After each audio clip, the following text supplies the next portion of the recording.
রাতের ট্রেনের শেষ যাত্রী ছিলেন অনিরুদ্ধ। স্টেশন থেকে যখন তিনি নামলেন তখন ঘড়িতে রাত 1টা। চারদিকে ঘন কুয়াশার ঘুটঘুটে অন্ধকার। কোনো রিক্সা বা গাড়ি নেই।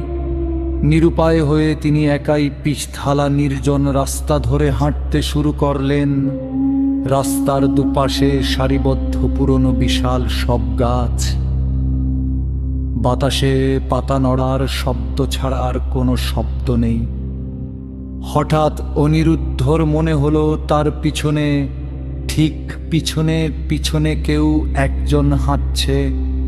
তিনি থামতেই পিছনের পায়ের শব্দটা থেমে গেল। বুকটা দক করে উঠল তার। ভয়ে বাড়াতে তিনি হাঁটার গতি বাড়িয়ে দিলেন। পিছনের অদৃশ্য ছায়াটাও যেন তার গতি বাড়াল। কিছু দূর যাওয়ার পর কুয়াশার মধ্যে থেকে একটা পুরনো ল্যাম্পপোস্টের আবছা আলো দেখা গেল। অনিরুদ্ধ ভাবলেন, আলোর নিচে গেলে হয়তো ভয়টা কমবে। ল্যাম্পপোস্টের কাছাকাছি আসতে তিনি সাহস করে এক ঝটকায় পিছনে তাকালেন। পিছনে কেউ নেই, রাস্তা পুরো ফাঁকা।